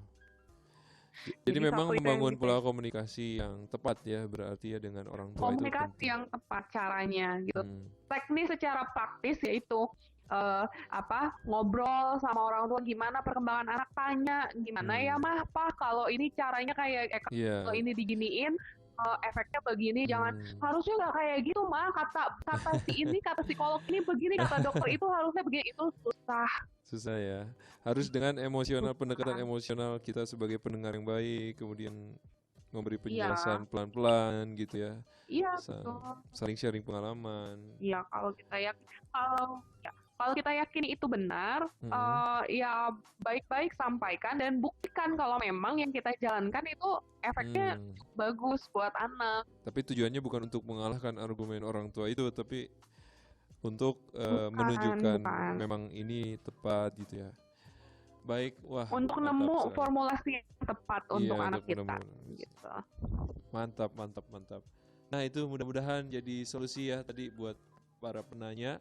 Ini masih ada pertanyaan yang orang lain yang perlu ditanyakan? Oh langsung aja ke sesi kedua nih. Nanti pertanyaan yang lebih lanjutnya akan ditanyakan setelah ini, Mbak. Jadi kita selesaikan dulu sesi duanya, baru ada pertanyaan Oke. lagi. Nah, ini Mbak, pertanyaan selanjutnya mengenai apa saja sih dampak kalau misalkan pola asuh kita ini nggak tepat buat anak kita, pasti kan ada dampak-dampak buruknya yang terjadi nih. Kayaknya tadi kan ya sudah pernah sempat disinggung juga sebenarnya sedikit bahwa kadang-kadang ada trauma-trauma yang bisa jadi itu menetap di dalam diri anak sampai besar, sampai kemudian dia mempengaruhi bagaimana caranya dia mengambil keputusan-keputusan tertentu. Misalnya, seorang anak yang tidak biasa diberi ruang untuk mengambil keputusan. Mungkin saat dewasa, terutama anak laki-laki ini, saat dewasa dia jadinya bingung untuk mengambil keputusan itu gimana. Bayangkan dia jadi seorang ayah, seorang suami. Dia nggak terampil dalam mengambil keputusan. Bagaimana dia bisa membawa rumah tangga itu, gitu kan, itu. Hmm. Kemudian anak ya karena sekolah asuh permisif, anak susah seenaknya begitu. Begitu masuk ke sekolah banyak aturan, begitu Yep. masuk ke tempat kerja banyak aturan, nggak semua yang dia inginkan dia bisa dapat. Apakah anak bisa survive? Tentu Hmm. saja mungkin bisa, tapi susah Mungkin bisa survive. tapi susah. Mungkin bisa, tapi pasti susah, nggak cukup adaptif gitu ya. Ya. Dia mesti struggling. Kemudian kalau di anak-anak lebih kecil, yaitu pemenuhan gizi, tumbuh kembang gitu ya. Pola asuh tertentu, ya, selain dampaknya panjang, dampak praktisnya kelihatan. Kalau orang tua tidak punya aturan yang jelas, tidak melatih, mengajarkan norma-norma aturan sosial. Ya anaknya Hmm. sesuka hati, Ya, ya, datang ya. bertamu ke tetangga seperti rumahnya sendiri gitu ya. Iya, iya. Itu yang Walaupun memang jangka tetangga pendek. sering bilang gitu ya. Anggap aja rumah sendiri. Walaupun Ya, tetangganya tapi sering kan Ya, ya, ya. gitu. Hmm. Atau misalnya yang otoriter gitu ya, dampaknya juga anak jadi nggak berani bersuara ketika di kelas, ketika di tempat umum nggak mau bicara sama sekali, Mm-mm. takut salah gitu ya, nantinya takut salah banget gitu. Nah itu sampai dia nggak berani mengambil keputusan, nggak berani bermimpi karena Hmm. ya udahlah daripada Bahaya tuh. saya mimpi ini nanti gagal disalahin orang tua, lebih baik saya ikut kata orang tua aja. Selesai. Hmm. Tujuan hidupnya gimana? Hmm. Arti hidupnya apa? Kan manusia pasti harusnya punya keinginan itu gitu. Nah itu kalau kalau kita kurang tepat, jangka panjangnya dan banyak yang mengerikan terjadi itu sampai sejauh itu. Tapi balik lagi, eh, kita mah orang tua nggak bisa sempurna-sempurna banget gitu ya. Tapi bagaimana kita mencoba untuk terus memperbaiki pola-pola kita itu jadi jauh lebih penting. Nah, dampak yang juga ini saya mau bahas hari ini terutama ini sih pola asuh pada dampak, ternyata dampaknya itu salah satunya ke indeks massa tubuh ke gizi, ke pertumbuhan anak. Ini juga jadi satu hal yang perlu diperhatikan. Ya, itu Jadi tema kita kali ini ya. Berdasarkan penelitian ya, pola asuh tertentu itu berpengaruh pada indeks massa tubuh. Ini menarik ya. Jadi penelitian tahun 2015 terus dilakukan sampai sekarang. Yang dulunya itu cuma memprediksi, sekarang itu terlihat pengaruhnya secara jelas gitu. Kan zaman-zaman dulu waktu pertama kali penelitian ini idenya ditelurkan gitu ya, dia masih memprediksi, dia cuma berasumsi bahwa jangan-jangan ada perbedaan status gizi antara orang tua yang gaya pengasuhannya otoriter, permisif, abai dengan demokratis. Ternyata makin kesini semakin terbukti pola asuh otoriter dan permisif kan itu biasanya kalau otoriter itu cara strategi pemberian makannya itu represif gitu ya, dengan ancaman, dengan tekanan gitu. Ternyata kalau dalam penelitian tersebut indeks massa tubuhnya terlalu tinggi alias obesitas. Itu menurut penelitian ya tadi ya. Penelitian, bukan perasaan gitu ya. Dan perlu dicatat nih ibu bapak di rumah ya, bunda di rumah, anak yang sehat itu bukan anak yang gendut banget gitu. Tapi anak yang sehat itu anak-anak yang punya massa tubuh yang ideal, indeks massa tubuh yang ideal, ada perhitungannya. Kenapa jadi penting nih sehat, indeks massa tubuh yang ideal ini? Ini kan anak-anak balita terutama kan lagi golden age, lagi masa perkembangan, otaknya butuh nutrisi. Kalau kelebihan, dia jadi susah bergerak. Jadi banyak hambatan-hambatan buat anak-anak berkembang gitu ya.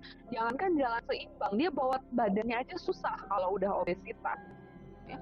Lompat di usia-usia tertentu harusnya sudah bisa, tapi karena dia kegendutan, milestone-nya nggak kekejar. Tuntutan perkembangannya nggak kekejar gitu.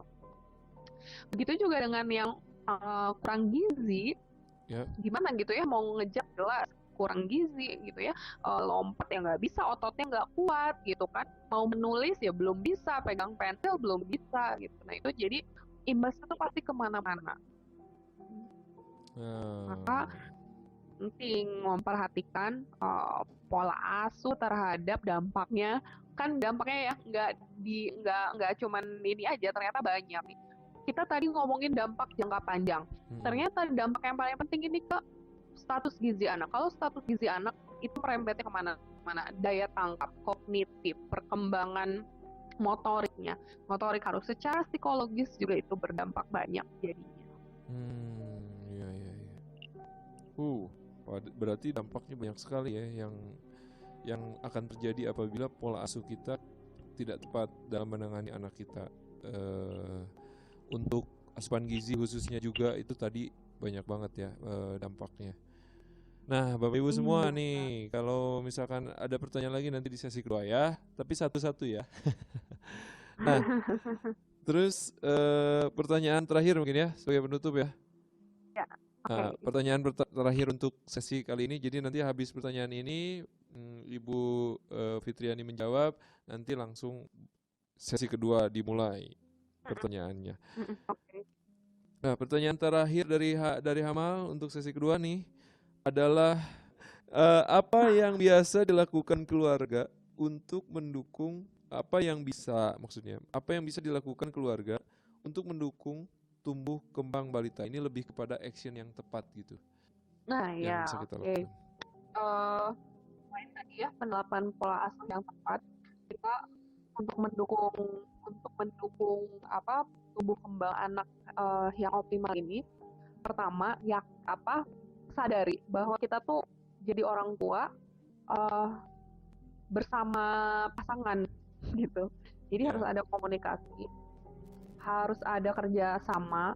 Kecuali memang dalam situasi-situasi tertentu ada yang single fighter gitu ya. Tapi itu dulu secara umum gitu ya, disadari bahwa kita nggak sendiri, bahwa ada pasangan yang harus kerja sama dan kita sedang kerja tim di keluarga. Gitu. Nah, kerja tim ini gimana? Tadi ada pembagian tugas, ada komunikasi, ada strategi-strategi yang harus dilakukan. kemudian ada evaluasi sama langkah-langkah kita yang sudah dilakukan ini, perkembangan anak ini gimana. Jadi jangan lupa untuk selalu screening tumbuh kembang anak kita, apakah di saat usianya ini sudah memenuhi tuntutan perkembangannya atau belum, gitu. Ya biasanya kalau balita mah ada imunisasi.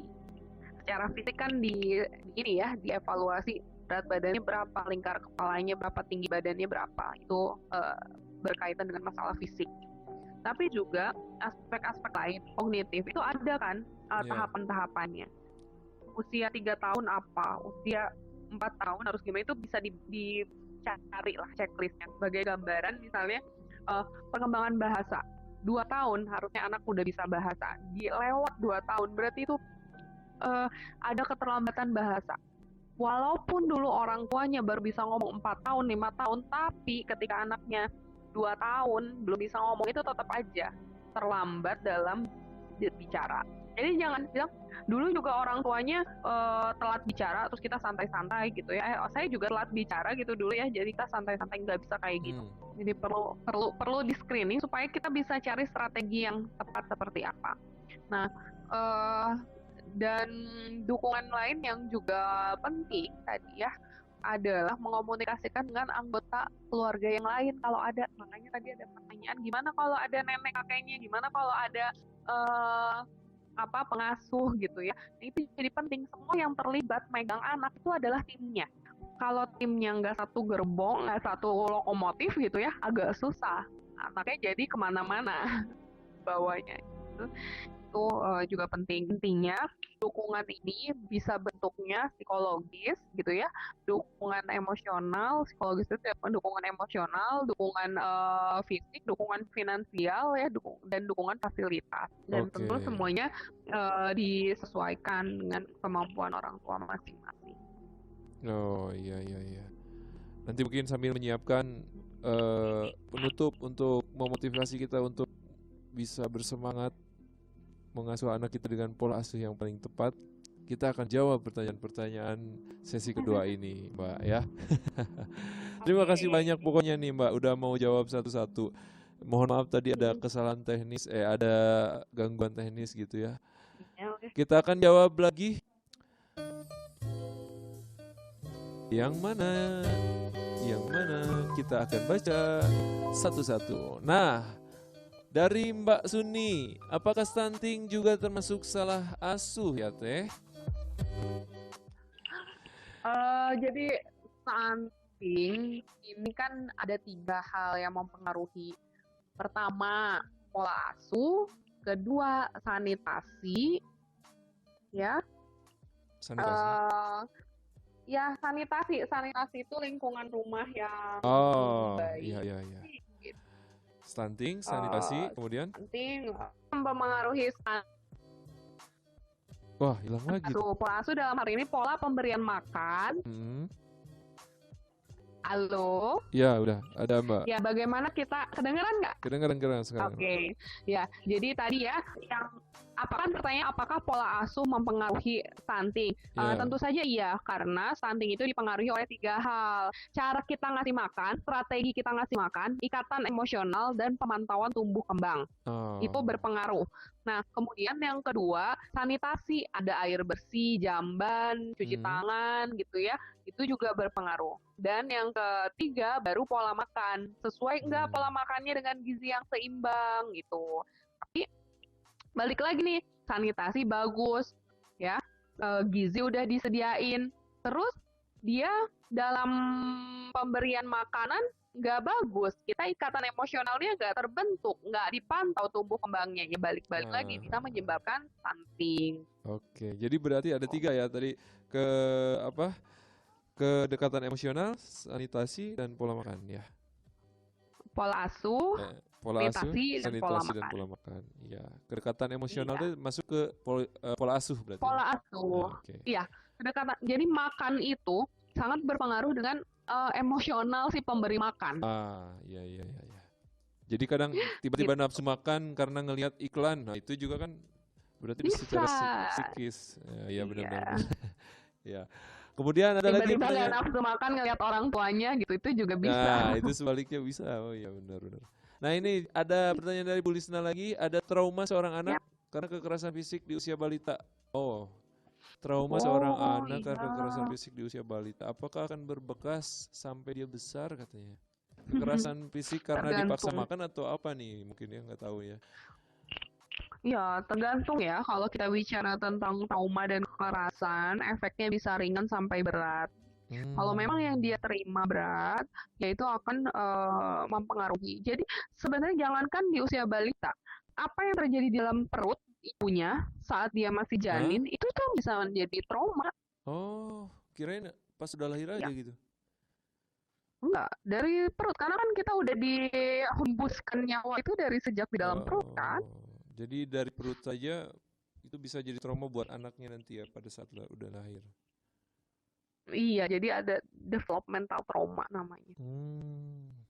Oke oke tuh Mbak, berarti harus gimana tuh berarti ketika anak dapat trauma Harus gitu? dijaga.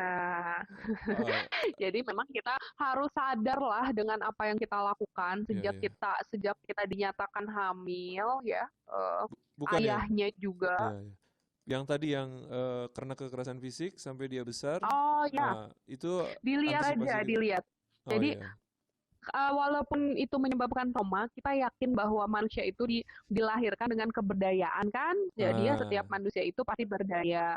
Kalau dia masih ringan, biasanya bisa dilakukan healing hmm, sendiri. Tapi kemudian kalau ternyata ada, kalau kita mungkin mengenalnya luka batin, begitu ya nanti setelah dewasa, setelah remaja gitu, dilihat aja perubahan-perubahannya. Apakah ada perubahan perilaku, apakah ada perubahan secara emosi gitu kok, nggak terlalu dekat dengan orang tuanya. Misalnya ternyata pas dibilang, soalnya yang aku ingat orang tuaku ya jahat sama aku misalnya gitu ya, kalau yang melakukan kekerasan fisik ke orang tua gitu. Atau ada masalah sosial ya itu bisa dilihat aja lah perubahan-perubahannya gitu. Tapi didiagnosa kalau dulu. memang ya, tapi kalau yang berat itu Hmm. biasanya anak susah tidur, regresi, regresi itu mundur perkembangannya. Misalnya Oh. yang tadinya nggak ngompol, ngompol lagi. Yang tadinya nggak rewel, mandiri, tiba-tiba jadi rewel secara terus-menerus gitu ya. Atau Hmm. lagi tidur mimpi-mimpi itu bisa. Oke oke. Ini bisa kita lihat. Ya, jadi mudah-mudahan yang pertama kita doakan mudah-mudahan itu tidak terjadi lagi kekerasan fisik yang menyebabkan Betul. trauma, dan kalaupun sudah terjadi mudah-mudahan nanti cepat pulih dari traumanya gitu ya. Ya, Kalau untuk kalau anak sudah sendiri ya. terjadi ya di briefing sama orang tuanya bahwa kalau misalnya kita udah tahu nih, oh Hmm. ternyata kemarin itu dia mengalami kekerasan gitu ya. Lalu kita jangan nambah-nambahin ketakutan. Hmm. Ya, kita bisa lakukan bahwa oke yang kemarin sudah terjadi, rasanya apa gimana diajak ngobrol ya, diidentifikasi. Oh nggak enak ya, iya pasti rasanya nggak enak kalau dipukul, sedih, marah, nggak apa-apa kalau mau sedih dan marah gitu ya. Hmm. Dan kalau ada apa-apa bisa cerita sama ayah, bisa bisa cerita sama bunda gitu kan. Kalau yang melakukannya orang tua, ya kita sebagai orang tua ya jangan gengsi untuk minta maaf, sampaikan Ya bahwa itu ya. salah, minta maaf dan tidak diulangi gitu. Jadi jangan dibiarkan, diajak ngobrol Ya. aja. Oke, itu dia ya Mbak Lisna, sudah dijawab. Mungkin ini belum tentu Mbak Lisna yang mengalami, tapi barangkali ini tetangganya atau Ya. siapa ya berarti. Kemudian ada pertanyaan selanjutnya, oh Mbak Lisna lagi, ini penting juga. Bagaimana solusinya menghentikan kebiasaan seseorang anak yang terbiasa mengisap jempol tangannya Mbak? Nah itu juga kan berpengaruh pada pola makan mungkin ya. Diubah aja. Kalau memang susah banget diganti dulu ya sama ini Sama, sebenarnya banyak pendekatan. Ada hmm, pendekatan yang ekstrim, misalnya di jempolnya itu dilapisin, diolesin ke broto wali yang pahit-pahit gitu ya. oh Jadi itu dia nggak mau pola ngisep lagi ekstrim itu ya. ada. Tapi ada juga kan ini sama aja kayak winning ya, kayak menyapih. Menyapih, yes. Kayak Kalau pas menyapih menyusui gitu. sebenarnya. Hmm. Ada menyapih dengan inilah dengan pelan-pelan. Jadi sampaikan itu nggak baik, keriput tuh kan lihat tangannya, tapi usahakan logis gitu. Kenapa nggak boleh melakukan, kenapa nggak Boleh boleh mengemut misalnya jempol. kukunya jadi jelek, Iya. keriput gitu ya. Coba diulang terus kalau kita lihat diingetin aja tangannya langsung ditaruhin gitu. Kalau kita lihat ditaruhin lagi. Kalau mau tidur ditaruhin, diingetin berulang-ulang gitu. Dan masih sabar karena pembentukan perubahan perilaku itu ngubah perilaku ya waktunya sebenarnya 2 kali lamanya perilaku tersebut terbentuk. Hmm. Gitu. Lumayan ya gitu. Kalau misalnya anaknya mah udah 4 tahun ya berarti mungkin 8 tahun sebenarnya, tapi nggak gitu lah. Secara praktikal 2 minggu atau 21 hari berturut-turut kita mengubah berusaha untuk mengubah kebiasaan tersebut mengganti dengan yang baru itu bisa kok. Bisa bisa banget lah pokoknya ya untuk hentikan itu kalau kita terus-terusan mencoba dengan pola tadi ya. Ya, Kalau yang penting jangan dibiarin. yang penting Kalau jangan dibiarin. dibiarin ya menguatkan gitu. Oke, Prinsip perilaku mah dikuatkan ya, ya. mendapat penguatan atau dia diganti dengan perilaku Diganti yang dengan lain. perilaku yang lain. Oke, oke. Nah, ini ada pertanyaan lagi, Mbak dari Anggaria. Oh, bukan ya. Ini ada masih pertanyaan selanjutnya nih. Salah nggak sih lebih memanjakan anak bungsu daripada anak paling besar? Nah, ini anak paling besarnya tapi usia berapa dulu ya belum tahu nih. Lalu bagaimana caranya Ya, biar kasih sayang itu lebih terbagi, Mbak? Biar nggak ada mm, kecemburuan antara mereka. Wih, tipe pemimpin sekali nih orang tua yang ngasih pertanyaan nih. Mencoba buat adil gitu eh, ya. ini siapa nih, Ibu, Bapak, Ibu ini. Bu? Masih Ibu Ya, Lisna. ya kesadaran bahwa semua anak mah sama ya, mau dia bungsu, mau dia anak pertama juga dia mah anak kita gitu ya yang Iya, lahir iya, dari rahim kita iya. nggak bisa dibeda-bedain gitu, nggak bisa kita lebih sayang sama anak yang satu tapi kita nggak terlalu sayang sama anak yang lain. Sebisa Ah, mungkin lah kita menyadari bahwa dua-duanya butuh kasih sayang yang iya, sama iya, iya. gitu, sama besarnya. Mau anaknya masih kecil, anaknya udah besar, yang namanya butuh kasih sayang ya, kasih sayang itu sama, cuma bentuknya.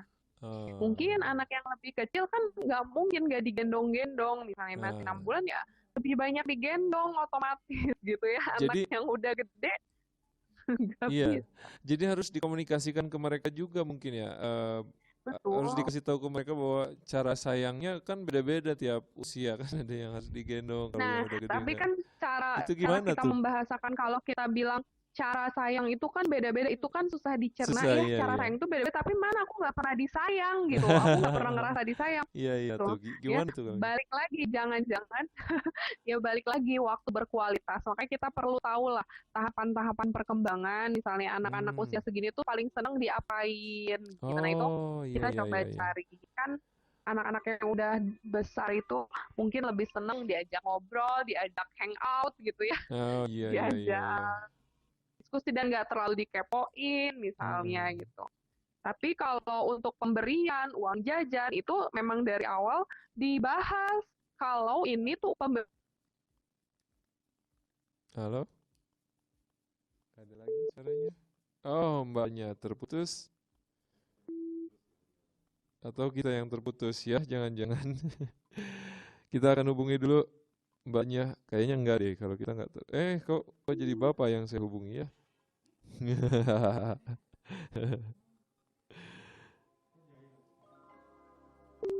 Nah, kita hubungi lagi mbaknya. Tadi sinyalnya mungkin lagi nyari tajil ya.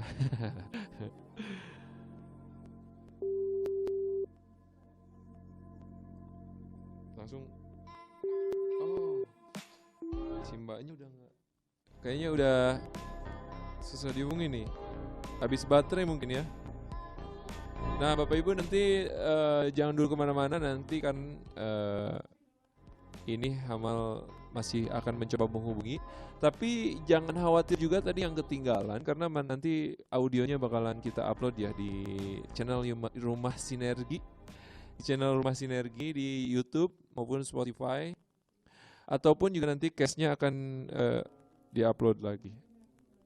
Kita coba hubungi lagi ke nomor yang sama atau... Oh, handphonenya alhamdulillah sudah masuk lagi nih Mbak Fitriani. kayaknya sinyalnya udah nggak sabar tadi nyari tajil, Mbak. mau buka puasa Oh, juga buka ya, puasa sinyal. ya. Nah Ya ini gimana Mbak, gimana? lanjut aja ke pertanyaan selanjutnya deh, biar nggak panjang nih. Bagaimana cara Enggak. mengetahui masa puber anak yang mengalami sindrom? Soalnya di daerah saya ada anak laki-laki sindrom.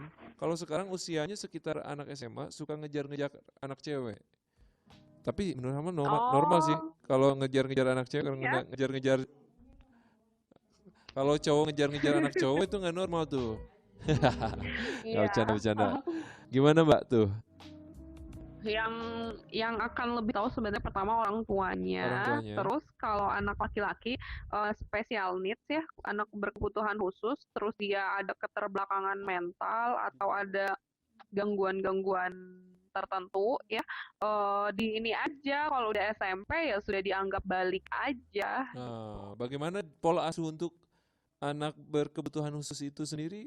Pola asuhnya berbeda dengan yang barusan Wow, tipsnya itu atau nanti gimana? babnya panjang, tapi yang jelas Oh, sih jangan berhenti untuk nyari tahu bagaimana menghadapi anak-anak tersebut gitu. Nanti kan hmm, ada tuh tipenya seperti apa dan ini ya dan diamati terus anak tersebut ada seperti apa sih perilakunya, ini gimana nanti ada tips-tipsnya kalau untuk masuk masa puber dia gimana gitu. Bagaimana kita caranya hmm. memperhatikan kalau anak tersebut memang beneran sudah puber gitu. Lalu apa yang Iya, bisa iya, kita iya, iya. lakukan? Sebenarnya perlakuannya akan kurang lebih sama. Maksudnya target pengasuhan itu kan kurang lebih akan sama, tapi nanti yang jadi beda ini mal Apanya? target spesifiknya. Oh, target spesifik. Misalnya anak tertentu nyampein dengan cara cerita. Hmm. Belum tentu dia bisa dengan cara cerita, bisa jadi dengan gambar, bisa Hmm. jadi dengan cara lain yang memang lebih nyampe pesannya. Oh, gitu ya. Ternyata ada Mm-mm. tips-tipsnya juga untuk kita. Mudah-mudahan kita tetap semangat ya. Nah, ini sebagai penutup, Ya, nanti Hamal pengen ada semacam motivasi lah dari Teteh buat kita semua sebagai Bapak Ibu rumah tangga yang harus semangat mengurus anak kita iya supaya ya. anak kita menjadi anak-anak yang luar biasa, berprestasi, membanggakan orang tuanya, pokoknya dan menjadi orang yang bermanfaat. Ini coba mungkin sebagai penutup Bapak Ibu semua, silakan Mbak. Ya, ya. Jadi orang tua itu memang gampang-gampang susah ya. Tapi sadari kembali bahwa kita semua adalah manusia. Menuntut kesempurnaan pada diri sendiri juga bukan hal yang wajar gitu ya. Menuntut kesempurnaan pada pasangan juga itu juga tidak mungkin. Dan yang bisa kita lakukan sebagai orang tua adalah berusaha sebaik-baiknya. Kalau salah, perbaiki segera gitu ya. Kalau perlu minta maaf kepada anak, tidak usah gengsi. Sekali lagi yang bisa kita lakukan adalah yang terbaik dari usaha kita, sebaik-baiknya usaha kita. Iya, sama-sama jadi orang tua bukan bukan waktu yang pendek, nafasnya juga cukup panjang, jadi bekerja sama sama pasangan juga jadi kunci yang paling penting. Insya Allah bisa melewati semuanya kok. Orang tua kita juga bisa mendidik kita, kita juga insya Allah bisa mendidik anak-anak kita. Gitu aja Mbak.